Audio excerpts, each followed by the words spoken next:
ভালোবেসে পালিয়ে বিয়ে করার পর যদি মানুষটা আরেকজনকে বিয়ে করে নেয় কেমন লাগবে আপনার? আমি ছোটবেলা থেকে অনেক লাজুক প্রকৃতির ছিলাম। আমার বাড়িতে আমার বাবা মা আমরা 3 ভাই বোন থাকি। আমাদের আর্থিক অবস্থা মধ্যবিত্ত বলা চলে। আমি একটা মেয়েকে প্রচন্ড রকমের ভালোবাসতাম। কতটা ভালোবাসতাম তা হয়তো বলে বোঝাতে পারবো না। ওর বাড়ি আমাদের বাড়ির পাশে, একই পাড়াতে। আমি ওকে খুব পছন্দ করতাম, কিন্তু বলতে সাহস পাইনি। 2022 সালের জানুয়ারি মাসের 10 তারিখ ওকে প্রপোজ করেছিলাম, কিন্তু সে আমাকে সরাসরি রিজেক্ট করে দেয়। কিন্তু তারপরেও আমি হাল ছাড়িনি। আমাকে রিজেক্ট করার কারণ হলো ওর বাড়ি থেকে আমাদের সম্পর্কটা মেনে নিবে না, কারণ দুজনের বাড়ি একই পাড়াতে। ওকে আমি বললাম, তুমি চিন্তা করো না, তুমি ভালোবেসে একটাবার আমার হাত ধরো, আমি সবকিছু মানিয়ে নিব। কিন্তু ওর একটাই কথা, ও রিলেশন করতে পারবে না। 2 মাস তার পিছনে ঘোরার পর মার্চ মাসের 10 তারিখ তাকে আবারও একবার প্রপোজ করি। এবার সে রাজি হয়ে যায়। এভাবেই আমাদের সম্পর্কটা শুরু হয়। কিছুদিন যাওয়ার পর ওর পরিবার বিষয়টা জেনে যায়। তারপর ওর বাইরে আসা বন্ধ করে দেয়, ওর ফোনটাও নিয়ে নেয়। আমি কোনোভাবেই যোগাযোগ করতে পারছিলাম না। তবে কিছুদিন পরও সুযোগ পেলে অন্যের ফোন দিয়ে আমাকে ফোন দিত, 2-1 মিনিট কথা হতো। এভাবেই কিছুদিন চলে যায়। কিন্তু 10-15 দিন যাওয়ার পরও আর আমার সাথে যোগাযোগ করে না। আমাকে কেমন যেন ইগনোর করতো, আমার সাথে কথা বলতে চাইতো না, আমাকে সহ্যই করতে পারতো না। তার কিছুদিন পর সে আমার সাথে একবারে যোগাযোগ বন্ধ করে দেয়। আমি আর কোনোভাবে যোগাযোগ করতে পারছিলাম না। আমি বুঝতে পারছিলাম না ও আমার সাথে কেন এমন করছিল। ও তো এমন ছিল না, হঠাৎ কি হলো ওর? আমার সাথে কথা বলতে না পারলে যে মানুষটা ছটফট করতো, আমাকে দেখার জন্য যে প্রতিদিন বায়না ধরতো, সেই মানুষটার এমন বদলে যাওয়া আমি মেনে নিতে পারছিলাম না। আমি কি করব কিছুই বুঝতে পারছিলাম না। আমি ওর একটা বান্ধবীর সাথে যোগাযোগ করলাম। ওর থেকে যেটা শুনলাম সেটা শোনার জন্য আমি মোটেও প্রস্তুত ছিলাম না। ওর বাবা মা নাকি আমাকে ভুলিয়ে দেওয়ার জন্য ওকে নিয়ে একজন সাধুর কাছে যায়, আর সেই সাধু নাকি ওকে একটা তাবিজ পরিয়ে দেয়। তারপর থেকে ও কেমন যেন হয়ে যায়।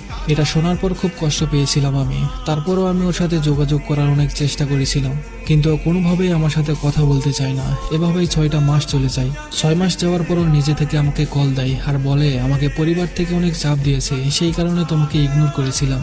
কে কষ্ট দিতে চাইনি, কেন যেন তোমার সাথে খারাপ ব্যবহার করতাম, নিজেকে সামলাতে পারতাম না। তারপর থেকে আমাদের রিলেশনটা আবার ঠিক হয়ে যায়। কিন্তু হঠাৎ করে ওর বাড়ি থেকে বিয়ের জন্য চাপ দিতে থাকে। ও আমাকে কিছু একটা করো, আমি তোমাকে হারাতে চাই না। আমি ওকে অনেক ভালোবাসতাম, আমি ওকে হারাতে চাই না। তাই আমরা ঠিক করলাম আমরা পালিয়ে যাব। তো 25শে অক্টোবর আমরা বাসা থেকে পালিয়ে যাই। পালিয়ে যাওয়ার 3 দিন পর্যন্ত আমরা ফোন অফ রাখি। ওর পরিবার আমার পরিবারকে বিভিন্নভাবে চাপ দিতে লাগলো, ভয় দেখাতে লাগলো। 3 দিন পর ফোন অন করার সাথে সাথে আমার বাবার নাম্বার থেকে কল আসে। ফোন রিসিভ করতে বাবা আমায় কান্না করতে করতে বলে, বাবা তোরা কোথায় আছিস, তাড়াতাড়ি বাড়ি চলে আয়। ওর বাবারা অনেক ঝামেলা করছে।